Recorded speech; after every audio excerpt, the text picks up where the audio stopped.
Our scripture reading today is from John 15, 1 through 17. This is found on page 109 in your Pew Bible. If you don't own a Bible, we would love for you to take that one home as a gift from us. I am the true vine, and my Father is the vine dresser. Every branch in me that does not bear fruit, he takes away, and every branch that does bear fruit, he prunes, that it may bear more fruit. Already you are clean because of the word that I have spoken to you. Abide in me, and I in you, as the branch cannot bear fruit by itself unless it abides in the vine. Neither can you unless you abide in me. I am the vine, you are the branches. Whoever abides in me and I in him, he it is that bears much fruit. For apart from me you can do nothing. If anyone does not abide in me, ask whatever you wish, and it will be done for you. By this my Father is glorified, that you bear much fruit, and so prove to be my disciples. As the Father has loved me, so have I loved you. Abide in my love. If you keep my commandments, you will abide in my love, just as I have kept my Father's commandments and abide in his love. These things I have spoken to you, that my joy may be in you, and that your joy may be full. This is my commandment, that you love one another as I have loved you. Greater love has no one than this, that someone lay down his life for his friends. You are my friends if you do what I command you. No longer do I call you servants, for servants does not know what his master is doing. But I have called you friends, for all that I have heard from my Father I have made known to you. You did not choose me, but I did choose you, and appointed you that you should go and bear fruit, and that your fruit should abide, so that whatever you ask the Father in my name, he may give it to you. These things I command you, so that you will love one another. This is the word of the Lord. Thanks be to God. Please be seated.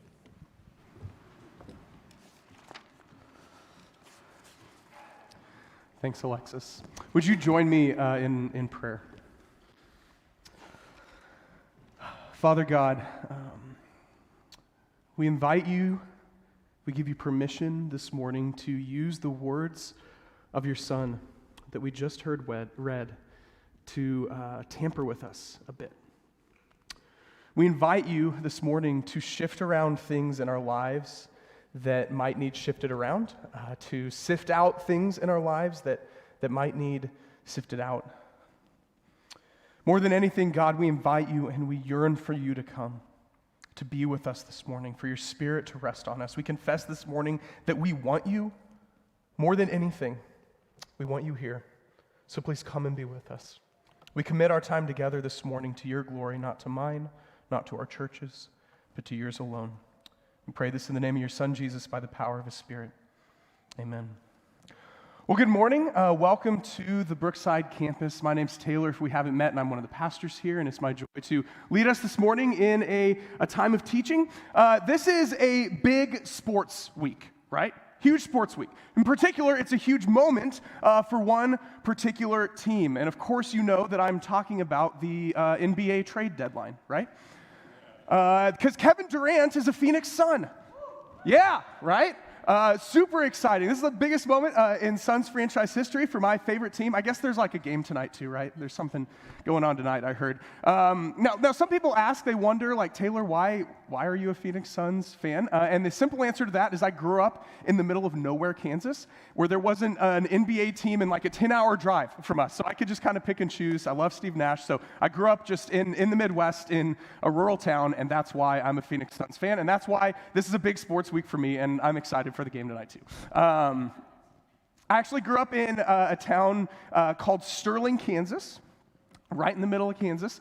And it's there that actually I met the most beautiful girl that I had ever seen. She was in middle school at the time, and I was too, by the way. I was also in middle school. And at that time in life, I was one of the more, you might call me one of the more round kids. Round is probably an appropriate word. One of the more round guys in our school. And so talking to attractive girls was kind of a big deal for me. And one day, as our class was walking back from a field trip to the local gas station, which is a thing when you grow up in a small town, we were walking back from the local gas station, and we ended up walking next to each other. We were talking to each other for a little bit, and then all of a sudden, towards the end of the walk, she was like, "So Taylor, I have a question for you. Would you maybe want to go to youth group with me?" Now, I had grown up in church. I knew what church was all about, but up till that point, our town did not have any youth groups. Again, this is a super small town thing. We had like 10 churches and 0 youth groups. So this was a brand new thing for me, but like I said, I was round, so this is basically a date. But I soon learned what we all have to learn at some point, okay? Everyone learns this lesson at some point, and it's this. Cute girls fade, Jesus lasts. Cute girls fade, Jesus lasts. Pretty soon, this girl was kind of out of the picture, both for me, and she stopped going to youth group. But pretty soon, I had found my home. I had found my family, my greatest memories, my closest friendships. And I tangibly encountered the love of Jesus in youth group. These are my guys. You might recognize Paul Brandis there in the middle.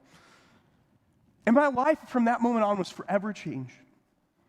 As God's Spirit moved in my life, I saw myself transforming at a rapid rate. And over the first 7 or 8 years of my faith, I would honestly say that my growth seemed pretty natural.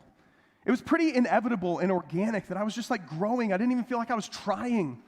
And I just saw tons and tons of fruit in my life. But then over the next 7 or 8 years after that, something curious happened. Starting partway through college, I noticed something shift a little bit to where growth in my life just seemed a bit harder. Sometimes a lot harder. And over the next 7 or 8 years, the fruit of my relationship with Jesus was much more difficult to see. I felt like I was slowly becoming more stagnant, like I was losing touch with my friendship and intimacy with my King. Let me just pause for a minute and ask, have any of you had a similar experience? Maybe the first few years of your faith were full of change and growth and vitality and life, like everything was new and exciting, but at some point, it felt like it started to level out or maybe even fade a little bit. Now, maybe your belief in God himself didn't waver, but you found yourself asking questions like this. Is this all there is? Isn't there supposed to be more to this following Jesus thing than what I'm experiencing right now? Why am I not seeing any fruit? Why does it sometimes feel like my faith in Jesus is withering and my friendship with Jesus is waning? We're continuing this morning to walk through the words that Jesus said to the disciples on the final night of his life, sometimes called the farewell discourse, John chapters 13 through 17. And as we look at chapter 15, which you heard read a minute ago, kind of the center text of those 5 chapters, one overarching image dominates chapter 15. You might have already been familiar with it when you heard Alexis read it earlier. It's the image of a vine and branches and gardening and fruit. This image of a vine and branches. And here's what I want to submit to you this morning. If we really grasp what Jesus is trying to get at with this imagery of a vineyard, we will have a better understanding of the moments when our faith feels like a shriveled plant instead of a fruitful branch. If we really grasp it, I really think that we'll have a better understanding of those moments. So I'm unofficially titling this sermon, How to Wither Your Friendship with Jesus. I tried to get this to be the official title, but they were like, that's too many words. So I'm just going to unofficially call it, How to Wither Your Friendship with Jesus. If that's something you're out to do, which I'm guessing is not many of us, we're going to find in John 15 3 surefire steps to a withering faith and a wilting faith. And I can say with certainty, just for myself this morning, that every single time in my life that I have felt arid or dry or far from God or fruitless, every single time I was doing one of these 3 things. And I want to suggest to you this morning that if you're honest with yourself and you find yourself in a similar place as you walk through the doors this morning, there's a good chance you're doing one of these 3 things too. Now, maybe you're here this morning and you aren't following Jesus. You wouldn't say, I'm a Christian, but maybe you've often wondered why people who say they know Jesus don't always manifest the kind of life it seems like they should. Maybe you've wondered that.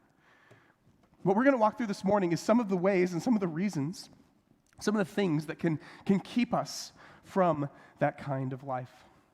But wherever we're coming from this morning, I truly believe that when we come to terms with John's words in John 15, we'll have a better understanding of the moments when we feel dry, hollow, unproductive, what it will take to recover vitality and fruitfulness in our faith. Got the picture? Got the flow of where we're headed? Cool. Well, if you haven't already, please join me by opening your Bibles to John 15. The words will be on the screen, but I'd love for you to follow along in a paperback Bible or on your phone as well. We're going to pick it up here in verse 1, so let's read together. John 15, verse 1. Here's what Jesus says. He says, I am the true vine, and my Father is the vine dresser or the gardener. Every branch in me that does not bear fruit, he takes away. And every branch that does bear fruit, he prunes, that it may bear more fruit. Already you are clean because of the word that I've spoken to you. So here we find the first step in these first three verses, the first step in withering in our friendship with Jesus, and it's this. Resist the Father's pruning. Resist the Father's pruning. The vineyard was a common image used to describe Israel. It was kind of a core identity marker for them, to the point where they even had kind of a gold vine that hung over the entrance to the temple. So it was a key way that Israel identified themselves. And you see where you pick that up as we read the Hebrew scriptures. You gather this idea slowly that Israel, God's people, were supposed to be a vineyard that God plants and then he cultivates. And cultivates it. The goal for Israel was that they would bear fruit, that they'd bear good fruit to the world around them. But there's this one passage in Isaiah chapter 5 that we don't have time to read this morning. There's one passage in Isaiah where God goes looking. He goes looking for good fruit in his people. But all he finds is bad fruit. Injustice, unrighteousness. He goes looking for good fruit, and all he finds is bad fruit. So when Jesus says here in verse 1, I am the true vine, basically what he's saying is I am the true Israel. I'm the real Israel. That kind of good fruit that the gardener is looking for, I'm the one who's producing it. And it's in this context that he introduces this idea, this word, pruning. Pruning. Now, pruning continues to be a common horticultural practice. Some of you who have a green thumb might know already that when a plant is pruned, what happens? Part of it gets cut away, right? The gardener literally takes a knife and cuts back the branch. And Jesus tells his disciples this same thing is going to happen to you. And it's like, yikes. Sounds a little painful, right? He says, actually, it's already happened to you, and it's going to keep happening to you. Now, here's what we can't miss with this idea of pruning. Even though it sounds painful, pruning is actually a good thing. Even though it sounds painful, pruning is actually a good thing. In verse 2, what does Jesus say? He says it's not the bad branches that get pruned, but the ones who are already bearing fruit. The ones that are already bearing fruit, he says, I'm going to cut those back so that you bear even more fruit. In other words, pruning doesn't just cut away dead stuff, but stuff that's already growing. Stuff that looks so good. Because the gardener wants to make it even better. We could say it like this. Pruning is preparation for greater fruitfulness. Pruning is preparation for greater fruitfulness. Jesus is reminding his disciples here that there is a preparatory mercy in seasons of pruning.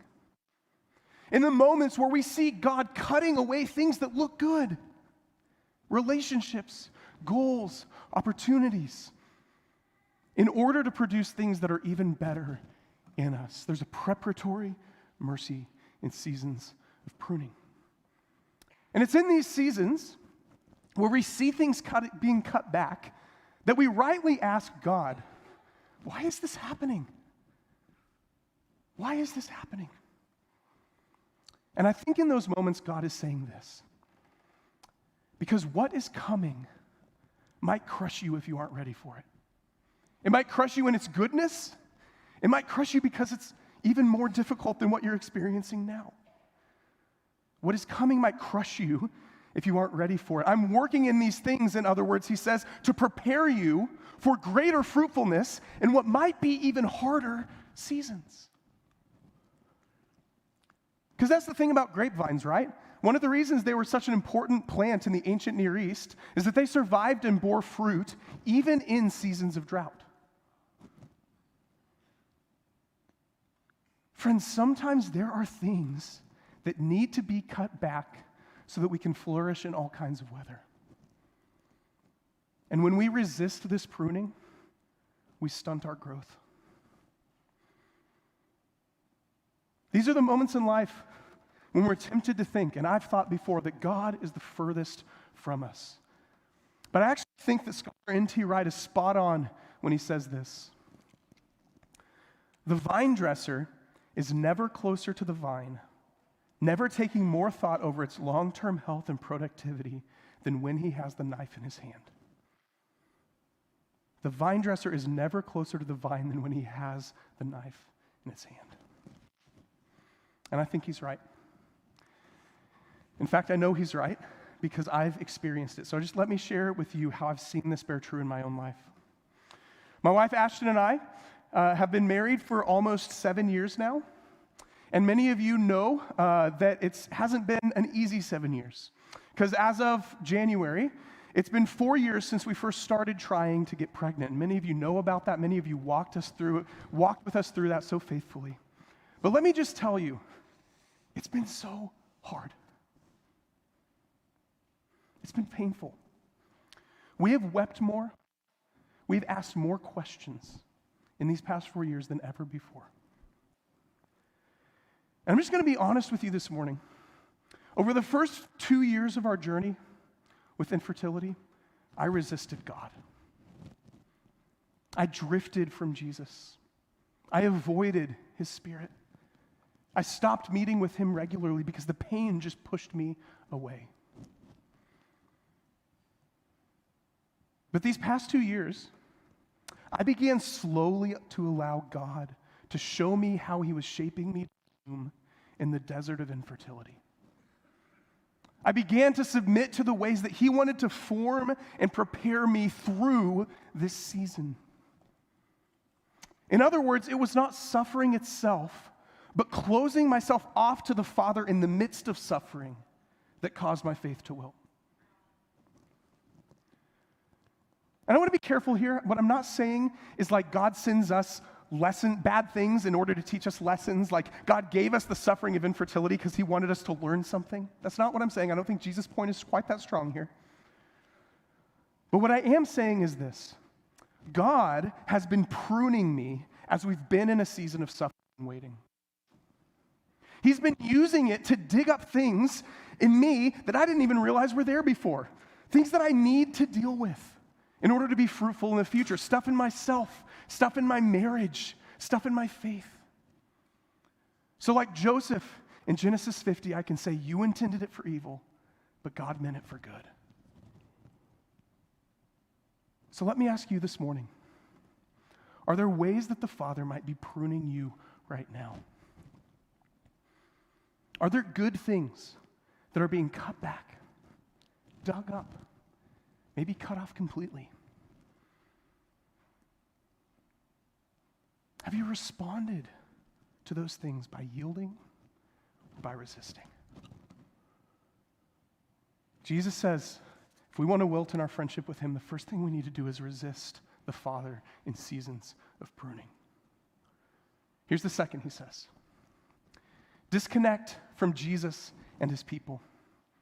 Disconnect from Jesus and his people. Let's keep reading in John 15, starting in verse 4. See how he continues. He says, abide in me, and I in you. As the branch cannot bear fruit by itself unless it abides in the vine, neither can you unless you abide in me. I am the vine, you are the branches. Whoever abides in me and I in him, he it is that bears much fruit. For apart from me, you can do nothing. If anyone does not abide in me, he is thrown away like a branch and withers. And the branches are gathered, thrown into the fire, and burned. But if you abide in me, and my words abide in you, ask whatever you wish, and it will be done for you.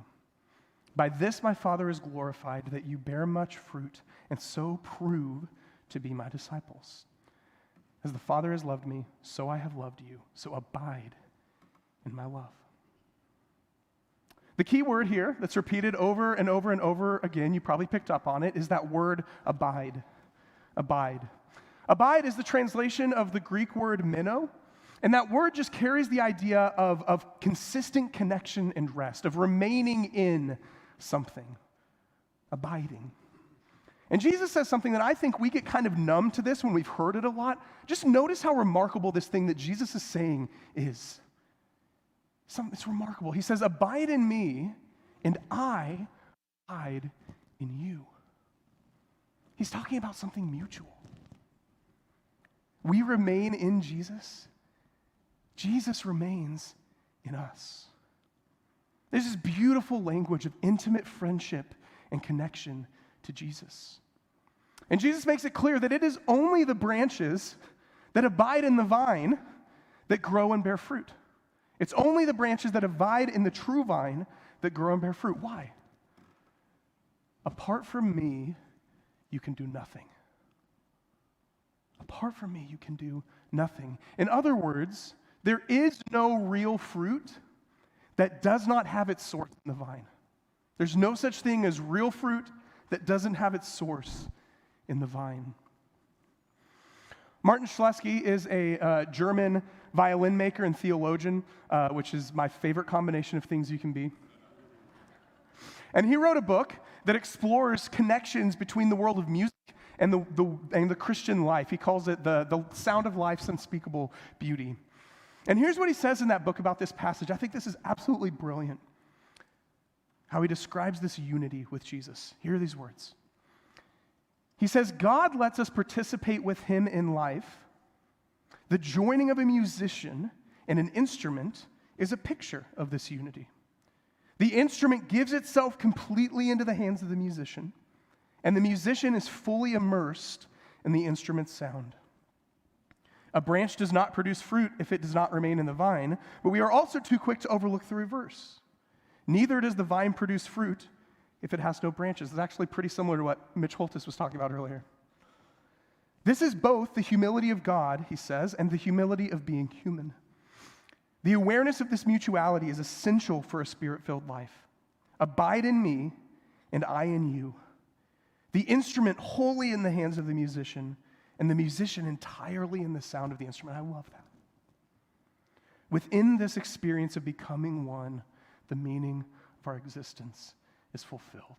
It's a beautiful picture of this kind of unity and intimacy we're invited to share with Jesus. So what Jesus is saying here goes something like this. If you remain connected to me, if you abide in me, if you rest in me, if you intentionally cultivate intimacy with me in the quiet places where no one's watching, in prayer, in meditation on my words, then and only then will you. But it's more than that too, right? Because if we think critically about this passage, we realize pretty quickly that to be connected to the true vine also means, by necessity, that we're connected to the other branches. We can't be connected to the true vine and not be connected to the other branches. In the New Testament, there is no idea of a solitary, isolated Christian without community. They couldn't even fathom it. So Jesus is also saying something like this here.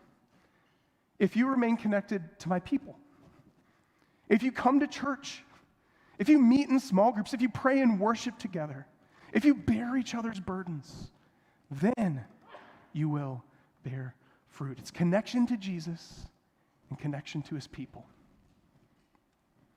When I was a sophomore in college, I met another girl who was way more beautiful than the middle school girl, so I married her.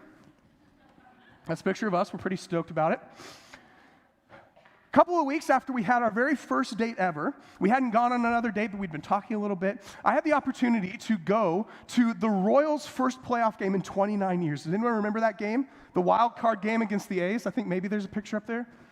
Yeah, that's my picture from my standing room only seat. And it was incredible.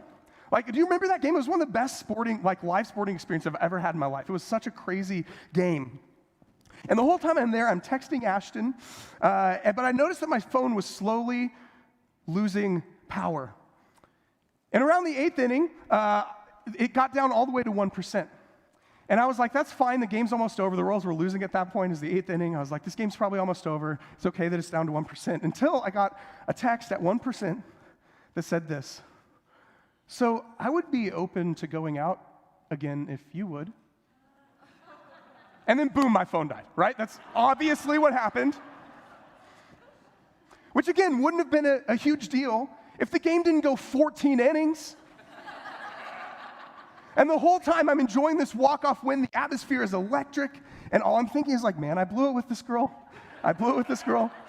She's gonna think I don't wanna see her again. And it wasn't until 3 a.m. that we finally pulled into an IHOP, not the prayer place, but the pancake place. And we pulled in, and I got to a power source and plugged in my phone, and on my phone, this text that's staring at me that says, or not, ... with the little see no evil monkey emojis over them. Now, thankfully, I heard the text back. I made it right. Thankfully, it all worked out.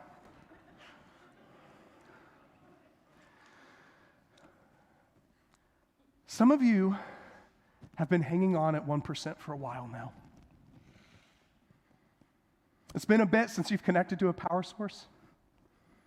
And in the meantime, you've left on in the background apps that are draining your battery, the apps of people's criticism, the apps of your disappointments with God, your disappointments with the church, and you've let them drain your battery and slowly disconnect you from God and his people. So let me ask you, are you intentionally cultivating intimacy with your friend Jesus right now? Are you tethering yourself to deep friendships in the church? Or are you slowly, maybe even unknowingly, distancing yourself from Jesus and his people? Jesus says, if you want your faith to wilt instead of flourish, resist the Father's pruning. Disconnect yourself from me, from the other branches. Here's the final step he gives us. In case you were like, I want more. What's next?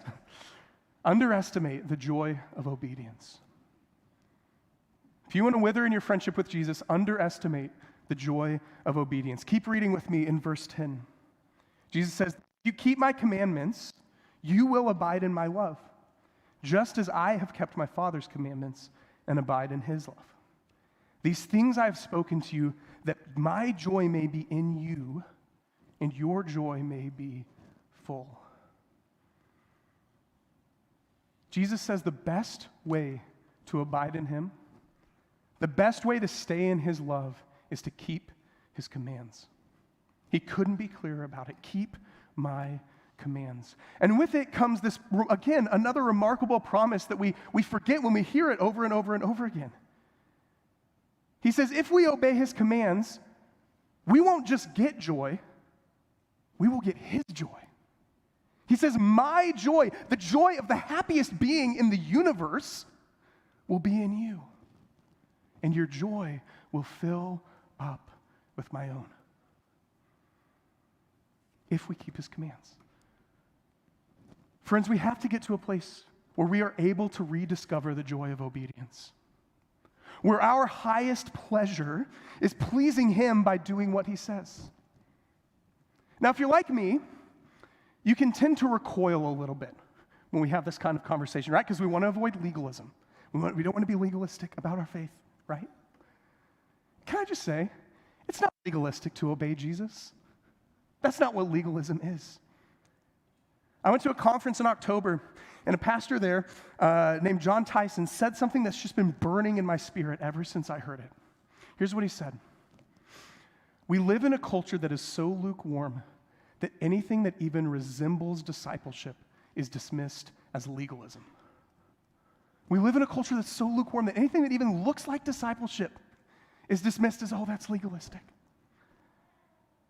But what Jesus says here, if we believe his words, is that far from being legalism, you show me love by keeping my commands. As Pastor Tom likes to say, Jesus' love language is obedience. That's how he receives love. He says, this is how you keep abiding in me, by obeying me. That's how I loved the Father, and that's how you love me. We often underestimate the joy we will find when we obey his commands, and we often overestimate the happiness we think we'll find if we don't. Because obedience is sometimes demanding, but it is never drudgery. It is sometimes hard, but it is never hopeless. Obedience sometimes means dying to yourself, but by dying to yourself, you actually discover your true self. Obedience sometimes means saying no to things we think will make us happy, but it leads to the discovery of deep and lasting joy. Now we have to remember this is something that's learned over time, right? It's only through slowly and quietly, and I'm going to even add imperfectly, obeying Jesus and building a history over time of doing that we slowly learn this joy. It's not an instant gratification thing. But he tells us exactly what this looks like when we do. Let's finish out the passage in verse 12. He says, "This is my commandment, that you love one another as I have loved you. Greater love has no one than this, that someone lay down his life for his friends. You are my friends if you do what I command you. No longer do I call you servants, for the servant does not know what his master is doing, but I have called you friends. For all that I have heard from my Father, I have made known to you. You did not choose me, but I chose you and appointed you. Why? So that you should go and bear fruit, and that your fruit should abide, so that whatever you ask my Father in my name, he may give to you. These things I command you, so that you will love one another." So what command does Jesus care most for us to keep?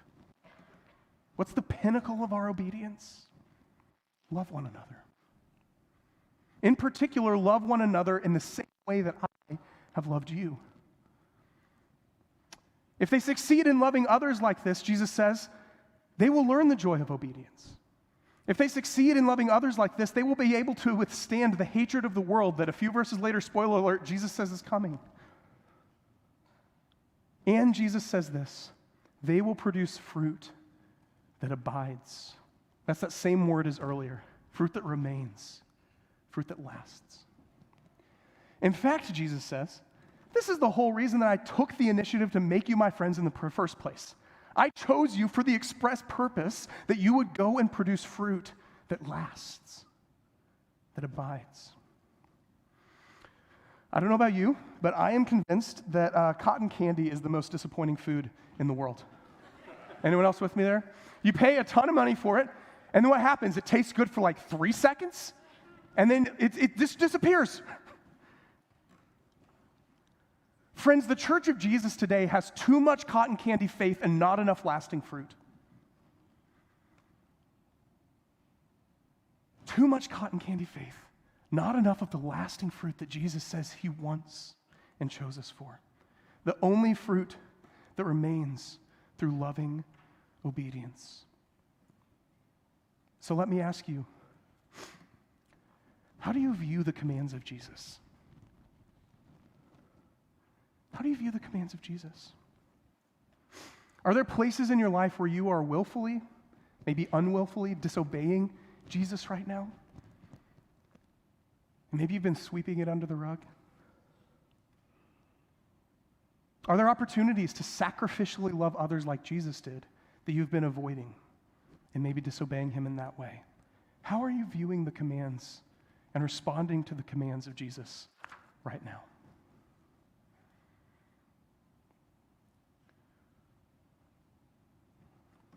At the end of the day, in John 15, Jesus is encouraging his disciples that the keys to a fruitful life full of vitality are yielding to the Father, intimacy with Jesus, and loving obedience. And maybe you feel right now like your friendship with Jesus is withering. You walked in the doors of those church and you feel like you've been drying out. Maybe you've been hanging on at 1% for a while. And if that's you, I just want to encourage you to honestly ask yourself, is one of these three things missing in my life? Am I resisting pruning? Am I disconnecting from Jesus or the church? Am I disobeying in any way? Is one of these three things missing in my life? And if you can identify that thing, can I encourage you this morning, run in the other direction? Run towards the good thing? Now, maybe you're here this morning and you feel like right now, honestly, I am deeply abiding in Jesus right now. I can see growth and fruit and life and vibrancy. They're everywhere. I almost want to encourage you more strongly to lean in more, to keep pressing in. It's often in seasons where we feel like we're thriving that we stop abiding in Jesus. So keep leaning in and pressing in. Finally, you might be here, and like I said earlier, maybe you're here and you've never been connected to the true vine. In fact, maybe it's partly because of Christians who haven't produced good fruit that you've kept your distance. It's reasonable. But if that's you, can I just speak a word over you this morning? Jesus wants to graft you into the vine.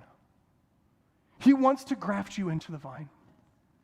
The God of the universe wants you to be filled to the brim with his love and joy, to be joined to him, to have your source in him so that you can flourish in life. Jesus wants to graft you into the vine. And if you felt like that, maybe that word struck a note with you this morning, I just want to encourage you, come find me. Find Bill, find Dakota, find some random branch in this room, and talk to them about it. I'm getting a sense, just as I've been praying through this message, that God might be calling a lot of us somewhere that, if we're honest, we really don't want to go this morning. He might be calling us to let him cut back something that looks really good. He might be calling us to rearrange our schedules for daily intimacy with him, and that's hard. He might be calling us to dive deeper into the mess that comes with real community. He might be calling us to step out in faith and be joined to him for the very first time, and that's scary. I think God might be calling us somewhere we don't really want to go this morning. And all week, I've been thinking of the moment in my favorite story, which you all know is Lord of the Rings. And it's this moment where the fellowship is about to go on their hardest and darkest journey, the journey through the mines of Moria. And none of them really want to do it. And we read this exchange in the Fellowship of the Ring. "I don't wish to even enter it once," said Pippin. "Nor me," muttered Sam. "Of course not," said Gandalf. "Who would? But the question is, who will follow me if I lead you there? Who will follow me if I lead you there?" Of course, if you know the story, you know that it is at that very moment in Moria that Gandalf would lay down his life for his friends. And of course, if you know the story, you know that less than 24 hours after his words in John 15, Jesus will do the same. And it's this act of sacrificial love that we remember every week when we celebrate communion.